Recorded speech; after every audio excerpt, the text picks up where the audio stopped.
देश की प्रमुख जांच एजेंसियों पर राजनीतिक दलों के इशारे पर काम करने के आरोप लगते रहे हैं। कभी उन्हें कांग्रेस ब्यूरो ऑफ इन्वेस्टिगेशन और पिंजरे का तोता कहा गया, कभी बीजेपी का जमाई। सीबीआई के अलावा आयकर और प्रवर्तन निदेशालय के राजनीतिक इस्तेमाल के आरोप लगते रहे हैं। पिछले 18 सालों के दौरान कांग्रेस और बीजेपी की सरकार में करीब 200 नेताओं के खिलाफ सीबीआई ने मामला दर्ज किया, गिरफ्तारियां की, छापेमारी या फिर पूछताछ की। इनमें से 80% नेता विपक्ष के रहे हैं। साल 2014 में एनडीए सरकार के सत्ता में आने के बाद ऐसे मामलों की संख्या और बढ़ी है। कांग्रेस के नेतृत्व वाले यूपीए के 10 सालों यानी 2004 से 2014 के दौरान 72 नेता सीबीआई जांच के दायरे में आए और इनमें से 43 यानी 60% नेता विपक्ष से थे। बीजेपी के नेतृत्व वाले एनडीए के 8 सालों के शासन में 124 प्रमुख नेताओं को सीबीआई जांच का सामना करना पड़ा है। उनमें से 118 विपक्ष से हैं, यानी 95% विपक्षी नेताओं के खिलाफ सीबीआई ने एक्शन लिया। ये आंकड़े सामने आने के बाद सपा प्रमुख अखिलेश यादव ने भी बीजेपी सरकार पर निशाना साधा है। उन्होंने अपने ट्विटर हैंडल पर उस अखबार की खबर को भी शेयर किया है जिसमें ये खुलासा हुआ है। अखिलेश ने ट्वीट करते हुए लिखा, गैरों पर सितम अपनों पे करम, ए हुक्मरान ये जुल्म ना कर।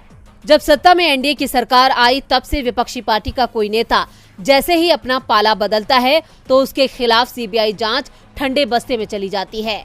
2014 की शुरुआत में एनडीए पार्ट 2 के दौरान राजनीतिक नेताओं के खिलाफ सीबीआई जांच ने रफ्तार पकड़ी। एजेंसी की जांच के दायरे में 118 प्रमुख विपक्षी राजनेताओं में से सबसे अधिक टीएमसी के 30 और कांग्रेस के 26 नेता हैं। सीबीआई ने इस दौरान सोनिया गांधी, राजस्थान के सीएम अशोक गहलोत, मध्य प्रदेश के पूर्व सीएम कमलनाथ और पंजाब के पूर्व सीएम कैप्टन अमरिंदर सिंह के करीबी रिश्तेदारों के खिलाफ भी जांच की।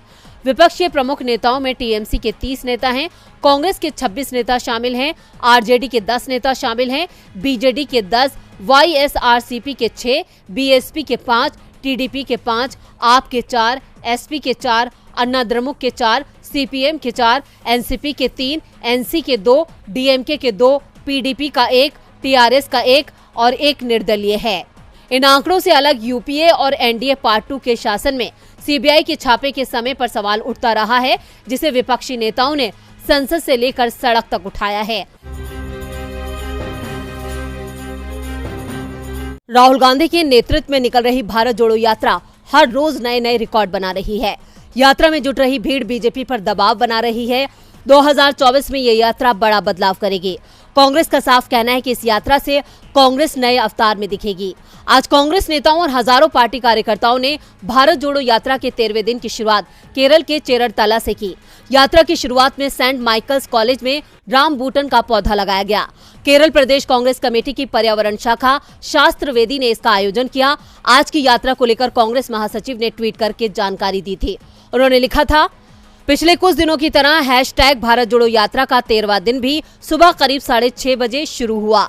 आज पदयात्रा के सुबह के सत्र में भारत यात्री आलपुषा जिले के चेरतला के कुठिया धोटू तक 15 किलोमीटर पैदल चले।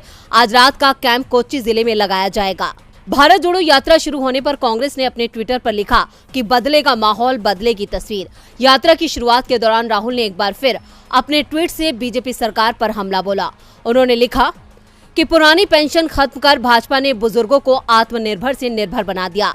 देश को मजबूत करने वाले सरकारी कर्मचारियों का हक है। पुरानी पेंशन हमने राजस्थान, छत्तीसगढ़ में पुरानी पेंशन बहाल की। अब गुजरात में भी कांग्रेस की सरकार आएगी, पुरानी पेंशन लाएगी। 13वें दिन की यात्रा में हजारों लोगों की भीड़ जुटी है। आज राजस्थान के पूर्व डिप्टी सीएम और कांग्रेस नेता सचिन पायलट भी भारत जोड़ो यात्रा में शामिल हुए। सचिन पायलट शाम 5:30 बजे कोच्चि पहुंचे, यहीं से वो यात्रा का हिस्सा बने। गौरतलब है कि कांग्रेस कन्याकुमारी से कश्मीर तक 150 दिनों तक भारत जोड़ो यात्रा निकाल रही है। फिलहाल ये यात्रा कन्याकुमारी के बाद केरल में जारी है।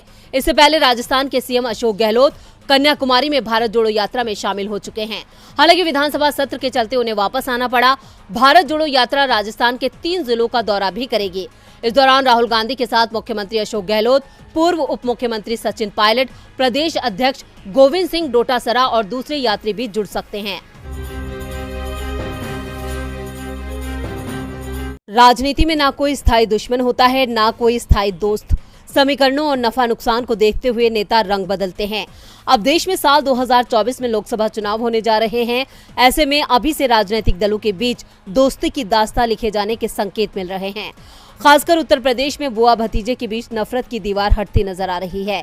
ये संकेत बहुजन समाज पार्टी की प्रमुख मायावती के एक ट्वीट से मिली है। दरअसल उत्तर प्रदेश विधानसभा सत्र के दौरान सपा प्रमुख अखिलेश यादव की अगुवाई में पार्टी कानून व्यवस्था और महंगाई जैसे मुद्दों पर पैदल मार्च निकाल रही है। हालांकि पुलिस ने बैरिकेडिंग करके इस मार्च को रोक दिया। इस बीच बीएसपी सुप्रीमो मायावती ने एक के बाद एक 3 ट्वीट किए, जिसमें बीजेपी सरकार पर तीखा हमला किया तो सपा के लिए उनकी तलखी कम नजर आई। हालांकि उन्होंने अपने ट्वीट में सपा या अखिलेश के नाम का जिक्र नहीं किया है। मायावती ने लिखा कि विपक्षी पार्टियों को सरकार की जन विरोधी नीतियों और उसकी निरंकुशता और जुल्म ज्यादती आदि को लेकर धरना प्रदर्शन करने की अनुमति नहीं देना बीजेपी सरकार की नई तानाशाही प्रवृत्ति हो गई है। इसी के साथ उन्होंने लिखा, महंगाई, गरीबी, बेरोजगारी, बदहाल सड़क, शिक्षा, स्वास्थ्य और कानून व्यवस्था आदि के प्रति यूपी सरकार की लापरवाही के विरुद्ध धरना प्रदर्शन नहीं करने देने और उन पर दमन चक्र के पहले बीजेपी जरूर सोचे कि विधान भवन के सामने बात बात पर सड़क जाम करके आम जनजीवन ठप करने का उनका क्रूर इतिहास है। मायावती के इस ट्वीट के कई राजनीतिक मायने निकाले जा रहे हैं। दरअसल 3 साल पहले सपा बीएसपी गठबंधन टूटने के बाद शायद पहली बार है जब मायावती ने किसी मुद्दे पर अखिलेश का समर्थन किया है। इस ट्वीट के बाद राजनीतिक गलियारों में चर्चा है, क्या 2024 लोकसभा चुनाव में फिर से मायावती और अखिलेश यादव एक साथ आ सकते हैं? वहीं इन अटकलों के बीच समाजवादी पार्टी ने भी अपनी प्रतिक्रिया जाहिर की है। पार्टी के प्रवक्ता अनुराग भदौरिया ने कहा कि समाजवादी लोग जनता की आवाज उठाते हैं, उनकी परेशानियों को सरकार तक पहुंचाने का काम करते हैं। अच्छी बात है कि समाजवादी पार्टी की आवाज में कोई अपनी आवाज उठा रहा है। अब सपा के इस बयान से भी मायावती की तरफ से नरमी के संकेत मिले हैं, जिससे साफ जाहिर होता है कि यूपी की सियासत में एक बार फिर गठबंधन की नई तस्वीर उभर सकती है। इलाहाबाद यूनिवर्सिटी में पिछले कई दिनों से घमासान मचा हुआ है। छात्र पिछले 20 दिनों से विरोध प्रदर्शन कर रहे हैं, लेकिन इन छात्रों की आवाज अब तक प्रशासन तक नहीं पहुंची है। योगी सरकार ने अपनी आंखें बंद कर रखी हैं, लेकिन रविवार को उस वक्त अचानक ये हंगामा बढ़ गया जब छात्र संघ भवन पर अनशन के दौरान एक छात्र ने यूपी पुलिस पर अपने परिवार का उत्पीड़न करने का आरोप लगाकर खुद पर पेट्रोल छिड़ककर जान देने की कोशिश की। इस दौरान वहां अफरा तफरी मच गई और पुलिस ने किसी तरह से उस छात्र को रोका। इलाहाबाद यूनिवर्सिटी में फीस वृद्धि वापस लेने की मांग को लेकर छात्र आंदोलन कर रहे हैं। छात्र पिछले 11 दिनों से फीस वृद्धि को लेकर विरोध प्रदर्शन कर रहे हैं। आज भी वाइस चांसलर ऑफिस के सामने प्रदर्शन कर रहे कई छात्रों ने अपने ऊपर पेट्रोल छिड़क कर जान देने की कोशिश की। इस दौरान छात्रों की पुलिस के साथ झड़प हो गई। इलाहाबाद यूनिवर्सिटी में फीस वृद्धि को लेकर विरोध कर रहे छात्रों पर पुलिस ने वाटर कैनन से तितर वितर करने की कोशिश की। छत पर चढ़े छात्र को पुलिस पकड़कर नीचे लाई। छात्रों और पुलिस के बीच में झड़प जारी है। छात्रों ने फायर ब्रिगेड के पानी के पाइप को अपने कब्जे में कर लिया। पुलिस के साथ झड़प में कुछ छात्रों को चोटें भी आई हैं। छात्रों का कहना है कि यूनिवर्सिटी की तरफ से 400% फीस में बढ़ोतरी की गई है। छात्रों के समर्थन में आज सपा प्रमुख अखिलेश यादव ने भी आवाज उठाई है। उन्होंने बीजेपी पर निशाना साधते हुए लिखा कि जो सरकार छात्रों को जान लेने के मुहाने पर ले जाए, उससे युवाओं को नाउमीदगी और हताशा के सिवा कुछ नहीं मिलेगा। छात्रों के विरोध प्रदर्शन को लेकर बीएसपी चीफ मायावती भी योगी सरकार पर बरसी हैं। उन्होंने लिखा है कि इलाहाबाद विश्वविद्यालय द्वारा फीस में एक मुश्त भारी वृद्धि करने के विरोध में छात्रों के आंदोलन को जिस प्रकार से ताकत से दबाने का प्रयास जारी है, वो अनुचित व निंदनीय है। यूपी सरकार अपनी निरंकुशता को त्याग कर छात्रों की वाजिब मांगों पर सहानुभूति पूर्वक विचार करे। अवैध निर्माण जब जनता करे तो बुलडोजर की कार्रवाई, लेकिन मोदी सरकार के ही मंत्री करें तो मौन धारण कर लिया जाता है। महाराष्ट्र में बीजेपी की सत्ता होने के बावजूद अब तक केंद्रीय मंत्री नारायण राणे के मुंबई स्थित बंगले में किए गए अवैध निर्माण के खिलाफ कोई एक्शन नहीं लिया जा रहा था, लेकिन अब बम्बई हाईकोर्ट ने ही राणे को बड़ा झटका देते हुए इसे गिराने के आदेश दे दिए हैं। कोर्ट ने बीएमसी को 2 हफ्ते के अंदर अनाधिकृत हिस्से को गिराने और 1 हफ्ते बाद अदालत को अनुपालन रिपोर्ट सौंपने का निर्देश दिया। इतना ही नहीं, कोर्ट ने नारायण राणे पर 10 लाख रुपए का जुर्माना भी लगाया है। न्यायमूर्ति आर.डी. धानुका और न्यायमूर्ति कमल खता की एक खंडपीठ ने कहा कि बीएमसी को राणे परिवार के जरिए संचालित कंपनी की ओर से दाखिल दूसरे आवेदन पर विचार करने की अनुमति नहीं दी जा सकती है, क्योंकि ऐसा करने से अनाधिकृत निर्माण को प्रोत्साहन मिलेगा। दरअसल आरटीआई एक्टिविस्ट संतोष दोंदकर ने 2017 के बाद से बंगले को लेकर कई शिकायतें दर्ज कराई थी। बीएमसी ने इसे लेकर 25 फरवरी और 4 मार्च को 2 नोटिस जारी किए थे। 21 फरवरी को बीएमसी की टीम ने बंगले का निरीक्षण भी किया था। नोटिस में कहा गया था कि बेसमेंट से लेकर पूरे बंगले में बदलाव किया गया है। हालांकि पहले नोटिस में अवैध निर्माण का जिक्र नहीं था, लेकिन 4 मार्च को भेजे गए नोटिस में अवैध निर्माण का जिक्र था।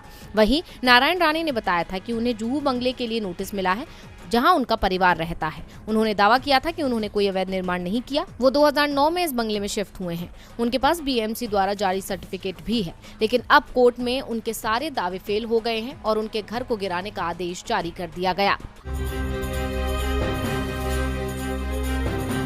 जम्मू कश्मीर में परिसीमन प्रक्रिया पूरी हो चुकी है। ऐसे में अब इंतजार है तो विधानसभा चुनाव का, जिसको लेकर दावा किया जा रहा है कि अगले साल की शुरुआत में कभी भी चुनाव हो सकते हैं। ऐसे में जम्मू कश्मीर में तैयारियां भी तेज हो गई हैं। ऐसे में अब केंद्र की बीजेपी सरकार भी घाटी में कमल खिलाने के सपने देख रही है और जनता को लुभाने में लग गई है। जहां पिछले दिनों राजा हरि सिंह की जयंती पर छुट्टी घोषित करके कश्मीर के हिंदुओं को अपने पाले में लाने की कोशिश की, तो अब कश्मीर की जनता को मनोरंजन का तोहफा दे दिया। लेकिन सरकार इस मुद्दे पर घिर गई है और AIMIM चीफ असदुद्दीन ओवैसी ने सरकार को आड़े हाथों ले लिया है। ओवैसी ने कहा, आपने शोपियां और पुलवामा में सिनेमा हॉल खोले हैं, लेकिन श्रीनगर जामिया मस्जिद हर शुक्रवार को बंद क्यों रहती है? कम से कम दोपहर के मैटनी शो के दौरान इसे खोलने का आदेश दें। ओवैसी ने जामा मस्जिद का मुद्दा उठाकर मोदी सरकार को कटघरे में खड़ा कर दिया है। आपको बता दें कि जम्मू कश्मीर में LG मनोज सिन्हा ने हाल ही में कुछ मल्टीप्लेक्स का उद्घाटन किया है। मिली जानकारी के मुताबिक फिल्म लाल सिंह चड्ढा के शो के साथ इनकी शुरुआत होगी। बीजेपी घाटी में कमल खिलाने के सुहाने सपने तो सजा रही है, लेकिन उसके लिए घाटी में बहुत सी चुनौतियां हैं। खासकर कश्मीरी पंडितों के पलायन ने सरकार की मुसीबत बढ़ा रखी है, जिससे साफ है कि बीजेपी की कोई भी कोशिश यहां रंग लाती नहीं दिख रही है। साल की शुरुआत में कर्नाटक में हिजाब विवाद शुरू हुआ था, जिसने सिर्फ देश ही नहीं बल्कि दुनिया में बवाल मचा दिया था।